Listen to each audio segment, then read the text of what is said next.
우리 새해에 주시는 첫 번째 말씀으로 또 우리에게 또 기도 제목을 주셨습니다.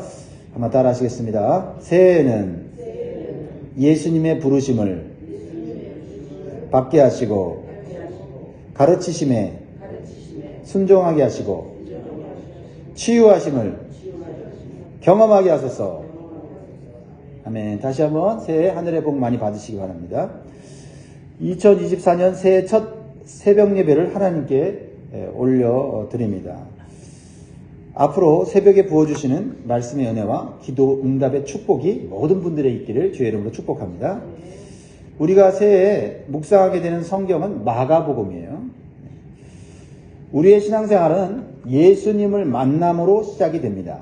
교회를 나와도 예수님을 만나지 않으면 신앙생활이 시작되지 않습니다. 그저 교회 생활이죠. 예수님을 만난다는 것은 예수님을 믿는다는 것을 의미합니다. 여기에 좀 더 구체적인 사건이 있어야 돼요. 여러분께서 예수님 믿을 때 어떤 구체적인 사건이 있습니까? 그것은 바로 예수님의 부르심이에요. 예수님이 나를 부르셨다라고 하는 확신, 그러한 믿음이 있어야 돼요. 예수님이 나를 구원하시기 위해서 세상에서 부르셨다는 믿음이 있어야 돼요.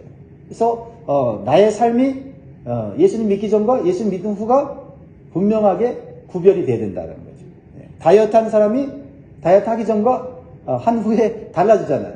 감격스럽게 눈물까지 흘리지 않습니까? 오늘 예수님이 나를 부르셔서 구원해 주시고 하나님의 자녀 삼아 주시고 주님의 제자가 되게 하신 것이 믿어진다면 놀라운 축복을 받은 거예요. 진심으로 감사하시기 바랍니다. 그렇지 않은 분들이 계시다면 괜찮습니다. 이제 믿음의 시작과 성장을 새롭게 이루어가야 할 그러한 단계에 있음을 기억하시기 바랍니다. 오늘 본문은 예수님께서 12명의 제자 중에 4명의 제자를 부르시는 그러한 장면으로 시작이 되죠. 제자들을 부르심을 통해서 몇 가지 교훈을 얻고자 합니다. 첫 번째, 예수님의 부르심에 믿음으로 반응하시기 바랍니다. 예수님은요, 우리의 삶에 먼저 찾아오시는 분이세요. 그래서 예수님께서 찾아오셔서 우리를 세상에서 부르십니다. 그러면 우리는 거기에 믿음으로 반응하면 되는 것이죠. 자, 16절에 보니까 누구를 부르십니까? 갈릴리 해변으로 지나가시다가 시몬과 그 형제 안드레가 바다에 금을 던지는 것을 보시니 그들은 어부라. 예수님은 먼저 찾아오십니다. 그리고 그들이 무엇을 하고 있든지 예수님은 그들을 부르십니다. 17절, 예수께서 이르시되 나를 따라오라, 내가 너희로 사람을 낚는 어부가 되게 하리라 하시니. 우리가 베드로라고 하는 사람의 이름은 시몬이에요. 그 시몬과 그 형제 안드레가 바다에서 그물을 던져 고기를 잡았습니다. 직업이 어부라는 것을 알 수 있죠. 예수님은 그들의 삶의 현장에 오셔서 그들을 부르시고 예수님을 따라오라고 요청합니다. 예수님 멀리 계시는 분이 아니에요. 우리의 삶의 현장에 이미 와 계시고 우리를 알고 계시고 우리를 부르시기를 원하신다. 자, 예수님 부르실 때 시몬과 안드레는 어떻게 믿음으로 반응합니까? 18절, 곧 그물을 버려두고 따르니라. 여러분, 예수님 부르실 때 버리고 떠났던 그 그물이 여러분에게 무엇입니까? 그물을 버려두고 따랐다는 것은 예수님의 부르심에 믿음으로 순종했다는 거예요. 또한 세상적인 삶에서 영적인 삶으로 변화가 일어나고 있다는 것을 말하고 있어요. 즉, 예수님을 따르는 것은 버리는 것이 있고 포기하는 것이 있음을 의미하는 것입니다. 그물은 세상 삶의 방식을 의미하지요. 여러분에게도 이러한 삶의 변화, 영적인 변화가 있었습니까? 네, 있었을 것입니다. 또한 앞으로 있기를 주의 이름으로 축복합니다. 또 다른 2명의 제자들을 부르시는 장면이 나와요. 자, 누굽니까? 19절, 조금 더 가시다가 세베대의 아들 야고보와 그 형제 요한을 보시니 그들도 배에 있어 그물을 깁는데 곧 부르시니. 누가 부릅니까? 예수님이 부르시죠. 그 아버지 세베대를 품꾼들과 함께 배에 버려두고 예수를 따라가니라. 예수님의 제자, 우리가 잘 알고 있는 야고보와 요한 형제 잘 아시죠? 그들의 성격이 불같은 사람들 아닙니까? 처음 예수님 만났을 때 그들은 정말 하나도 변화되지 않은 모습으로 예수님 만났습니다. 근데 그들이 무엇을 버리고 예수님을 따라갑니까? 그들은 사람들을 버리고 예수님을 따라갑니다. 아버지와 흠꿈들을 배에 버려두었다고 말을 합니다. 뭐 이것은 사람들을 배신하는 것을 의미하는 것이 아니라 사람을 쫓는 삶의 방식에서 주님을 쫓는 방식으로 바뀌었다는 것을 의미하죠. 여러분도 예수님 믿고 나서 세상 친구들 자연스럽게 끊어지지 않습니까? 그리고 세상 것들 자연스럽게 내려놓고 주님을 따르지 않습니까? 이러한 삶의 방식이 바뀌는 것이 예수님을 믿는 것이다 하는 것입니다. 무엇보다도 우리는 삶의 주인이 나에게서 예수님에게로 바뀌었다는 것을 의미하는 겁니다. 자, 여러분들의 삶의 주인은 누구십니까? 이것이 분명해야 우리의 신앙생활의 성장이 있는 것입니다. 자, 그리고 예수님의 부르심의 목적이 있어요. 부르심의 목적. 예수님이 부르시는 삶의 목적이 무엇입니까? 자, 이 네 명의 어부들은 고기를 잡아 돈을 버는 것이 유일한 목적이었어요. 그러나 예수님은 그들에게 새로운 삶의 목적을 주십니다. 17절 예수께서 이르시되 나를 따라오라 내가 너희로 사람을 낚는 어부가 되게 하리라 하시니. 자, 뭐가 목적입니까? 돈이 목적이 아니라 사람이 목적이다. 우리가 만나는 사람을 구원자이신 예수님께로 인도하는 것이 삶의 목적이다 라는 것입니다. 그래서 우리에게 주님은 돈을 주시고 건강을 주시고 능력을 주시는 것입니다. 돈을 따라가면 돈으로 끝나는 인생이 되지만 사람을 살리고 예수님을 따라가는 삶의 목적을 바뀌면 돈도 생기고 건강도 생기고 영원한 축복도 주어지는 줄 믿습니다. 여러분들은 삶의 목적이 변화되었습니까? 돈을 잘 벌기 위해서 예수님을 믿습니까? 아니면 예수님이 주신 삶의 목적을 위해서 돈을 벌고 있습니까? 한번 살펴보시기 바랍니다. 우리의 삶의 목적이 주님의 뜻대로 변화될 때 참된 기쁨과 능력이 나타나고요. 내가 왜 이 땅에 태어났는지, 내가 왜 살아가고 있는지 우리는 분명히 깨닫게 되고 삶에 기쁨이 넘치게 될 것입니다. 그리고 우리가 또 세상 사람들이 그렇게 걱정하는 먹고 사는 문제는 주님을 따를 때 주님이 책임져 주시는 것을 우리는 경험하게 될 줄 믿습니다. 이것이 예수님을 믿고 제자가 된 성도의 삶입니다. 사랑하는 성도 여러분, 자, 예수님의 부르심과 부르심의 목적을 한번 깊이 묵상해 보시기 바랍니다. 그리고 감사하시기 바라고요. 또 도전받으시기 바라고 오늘 이 말씀을 여러분의 신앙과 삶에 다시 적용해 보시기를 주의 이름으로 축복합니다. 자, 첫 번째 우리에게 있어야 되는 것은 예수님의 부르심이에요. 그럼 두 번째로 우리의 삶 가운데 있어야 되는 것은 예수님의 가르침입니다. 가르침. 이 예수님의 가르침이 없이는 성장할 수가 없습니다. 예수님의 가르침이 있어야 영적으로 성장하게 됩니다. 예수님은 제자들을 데리시고 회당에 가셔서 하나님 말씀을 가르치십니다. 그런데 거기에서 많은 사람들이 있었는데 예수님의 가르침에 깜짝 놀랍니다. 회당은 오늘날 교회를 의미한다고 볼 수 있죠. 하나님 말씀이 들려지는 곳, 바로 교회 아닙니까? 그 주님의 말씀을 우리가 들을 때 우리는 깜짝 놀라게 되고 감동받게 되고, 그렇죠? 눈물을 흘리기도 하고 또 결단을 하기도 하죠. 예수님의 가르치심이 우리의 삶 가운데 있어야 된다. 21절 보세요. 그들이 가버나움에 들어가니라 예수께서 곧 안식일에 회당에 들어가 가르치심에 뭇사람이 그의 교훈에 놀라니 이는 그가 가르치시는 것이 권위 있는 자와 같고 서기관들과 같지 아니하느니라. 여러분, 예수님의 가르치시는 교훈에 사람들이 놀란 이유는 예수님의 말씀은 세상이 주는 교훈과는 달랐기 때문이에요. 한마디로 영적인 말씀 진리였다라는 겁니다. 이 세상의 학문과 지식은 한계가 있습니다. 사람을 온전히 변화시키지는 못해요. 왜냐하면 사람은 육신과 함께 영혼이 있는 존재이기 때문에 영혼을 변화시키는 지식은 세상 지식, 학문으로는 안 돼요. 오직 영이신 하나님 말씀으로만 우리의 영혼이 변화되는 줄 믿습니다.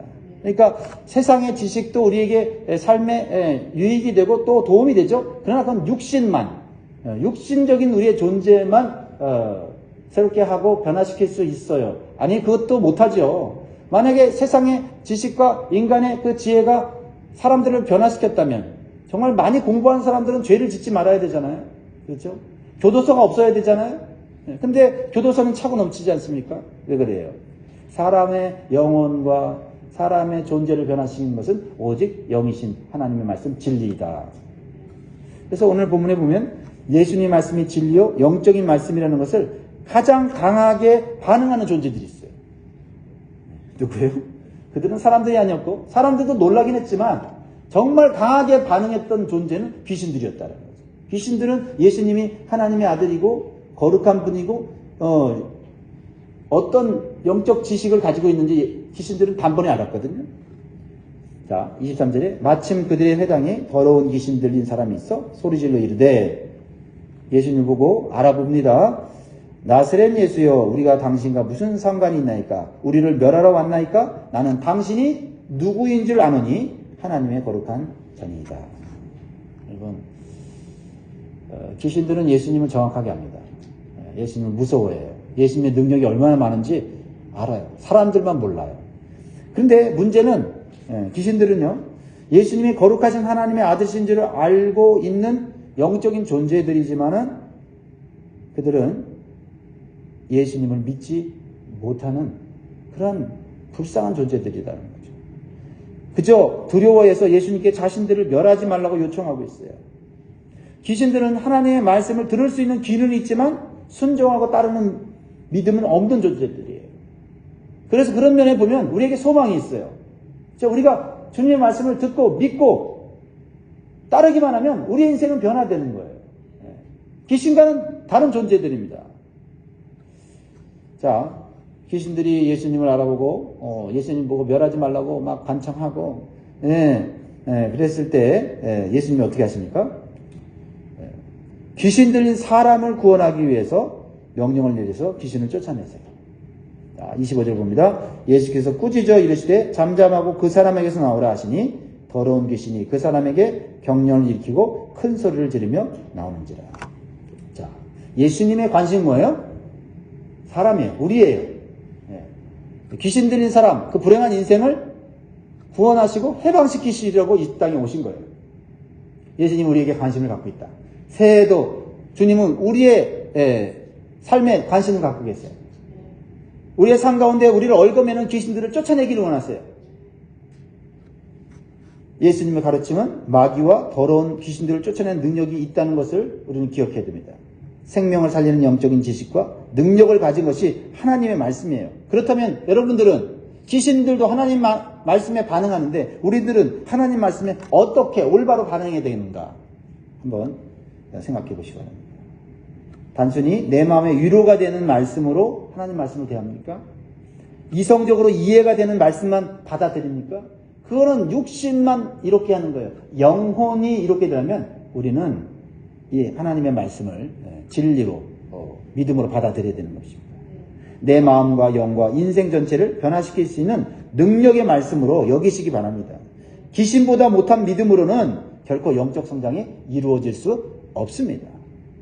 사랑하는 성도 여러분, 새해부터 다시 하나님의 말씀에 대한 올바른 태도와 믿음으로 성경 읽기, 성경 암송, 그리고 말씀 묵상과 적용으로 더 나아가시기를 주의 이름으로 축복합니다.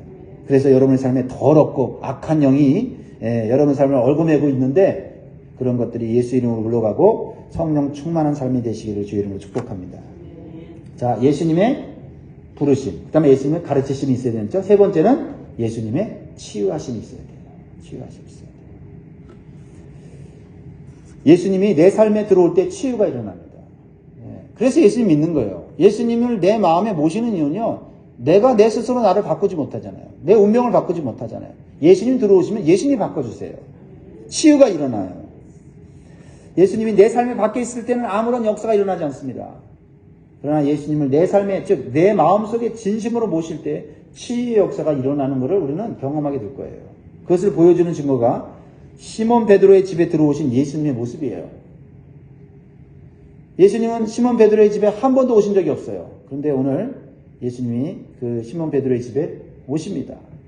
29절, 회당에서 나와 곧 야고보와 요한과 함께 시몬과 안드레의 집에 들어가시니, 집에 들어가셨어요. 예수님이 집에 오실 수 있다는 거예요. 30절에 시몬의 장모가 열병으로 누워있는지라 사람들이 곧 그 여자에 대하여 예수께 여짜온대. 예수님께서는 이미 시몬 베드로의 가정에 어떤 문제가 있는지, 어떤 고통이 있는지 알고 계셨다는 거예요. 하지만 예수님이 그 가정에 들어오기까지는 그 문제가 해결되지 않고 있다는 거예요. 우리는 우리의 가정에 예수님께서 오시도록 먼저 문을 열어드려야 됩니다. 마음의 문을 열어야 하고 실제적으로 내 집의 문을 열어 주님이 오실 수 있도록 영적인 환경을 바꿔야 돼요. 그리고 우리의 연약하고 부족한 부분을 솔직하게 고백하고 남들에게 보이기 싫어하는 부끄러운 수치와 과거의 허물까지도 주님께는 보여드릴 수 있어야 한다. 그래야 주님이 고쳐주시는 거예요. 교회에서만 은혜 받고 가정에서는 그렇죠? 귀신이 역사하고 지옥 같은 삶을 사는 사람들이 얼마나 많은지 몰라요. 그렇지 않습니다. 교회 안에서만 은혜가 있는 게 아니에요. 가정도 주님이 오시면 교회처럼 은혜가 넘치는 곳이 될 수 있습니다. 시몬의 장모는 열병을 가진 환자였어요. 그런데 사람들이 예수님이 시몬의 집에 들어오시자 예수님의 그 능력을 받잖아요. 가르치심의 능력을 받고 귀신을 쫓아내는 능력을 받잖아요. 그러니까 믿음이 생기는 거예요. 예수님, 이 시몬의 장모를 좀 고쳐주십시오. 이렇게 간구하는 거예요. 간구하는 거예요. 그러자 예수님은 어떻게 해요? 모르고 오신 게 아니잖아요. 알고 오셨잖아요. 그래서 믿음으로 간구하는 사람들의 기도를 들으시고 기꺼이 고쳐주셨다는 거죠. 이게 복받은 가정 아닙니까? 그렇죠? 내 가정의 문제 보통 그냥 마음에 품고 남들에게 보여주기 싫어서 수치스러워서 그냥 숨기고 살고 겉으로만 화장하고 겉으로만 치장하면서 밖에 나가서는 아무 일도 없는 것처럼 사는 사람들이 너무 많아요. 가정의 치부와 부끄러움을 주님 앞에 솔직하게 내어놓고 사람들도 알아요. 또 예수님과 함께 따라 들어온 사람들이 봤잖아요. 그러나 예수님이 계시기에 그 수치도 그 고통도 그 아픔도 고쳐지는 거예요. 고쳐지고 나면 수치가 아니에요. 간증이 되는 거죠. 숨기고 사는 것이 우리의 인생의 어떤 해결책이 되어서는 안 된다 이 말이에요. 가정에서 주님을 모시고 주님과 함께 기도 제목을 나누고 그렇죠? 삶을 나누면서 나 이런 부끄러운 나 이런 고통스러운 문제 있어 라고 믿음의 사람들끼리 나눌 때 주님이 역사하시는 거예요. 네, 그것은 주님을 향한 중보기도잖아요. 자 보세요. 31절 나아가사 그 손을 잡아 일으키시니 열병이 떠나고 여자가 그들에게 수종 드니라. 여러분 가정에 치유가 일어나도록 기도하십시오. 치유가 일어나는 삶이 일어나도록 삶의 그런 기도 제목들을 서로 믿음의 사람들이 나누십시오. 가족들이 나누십시오. 왜 그것을 안 합니까? 주님이 다 알고 계시고 주님이 찾아오셨는데요. 근데 한 가지 더 살펴보기로 하는 것은 예수님의 치유하심을 받은 이 여자분, 시몬의 장모죠. 이 여자분이 치유를 받은 것으로 끝나지 않은 모습을 보여주게 돼요. 치유받은 것이 삶의 최종 목적이 아니었다는 거예요. 예수님 만난 사람들은 치유받으면 그것으로 끝나는 인생이 아니라는 거예요. 이 예수님에게 치유받은 사람은 예수님을 도리어 이제는 섬기는 자, 수종하는 자가 되었다는 거예요. 그래야 그 치유하심이 지속되고 또 더 큰 능력을 받아서 삶의 목적과 사명을 이루게 되는 줄 믿습니다. 많은 사람들이 치유하심에만 머물러 있어요. 치유만 되면, 문제 해결되면 내 삶이 행복할 거라고 생각해. 아니요. 치유하심을 받았으면 치유하시는 예수님을 섬겨야 돼요. 그러면 육신의 치유뿐만 아니라 영혼의 치유까지 일어나고 영원한 축복을 받게 되는 거예요. 이 베드로의 장모는 너무나 참 복된 여자인 것을 보게 돼요. 기억하시기 바랍니다. 병치유가 최종 목적이 아니라 예수님을 따르고 섬기는 것이 최종 목적이다. 아마 그 예수님을 따르는 많은 분들이 있었죠. 여인들이 있었는데 아마 이 처음 치유를 받은 이 베드로의 장모가 아마 어떻게 보면 오늘날 말하면 교회의 여전도의 리더가 아닌가 생각이 들어요. 그리고 뭐 그 이후에 뭐 막달라 마리아라든지 그렇죠?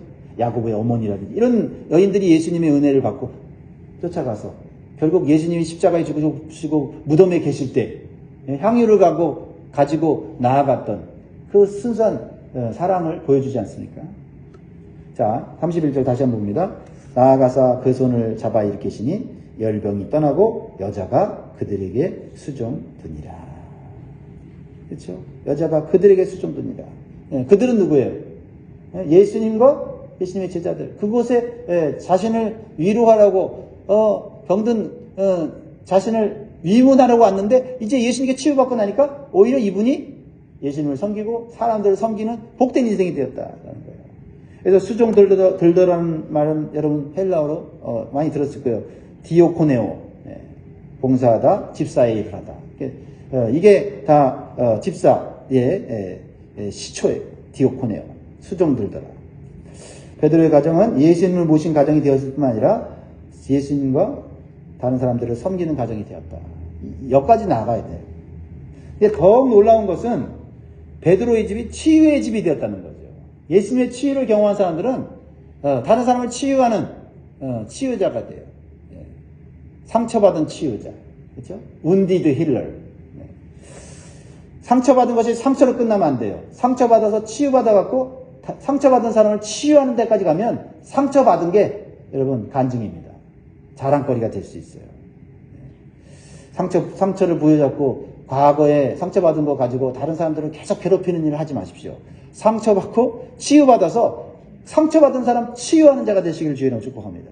자 보세요. 이 치유받은 이 가정에 어떤 일이 벌어집니까? 병든 자들, 귀신 들린 자들이 다 소문 듣고 온 거예요. 나도 치유받고 싶다. 어떻게 치유받냐?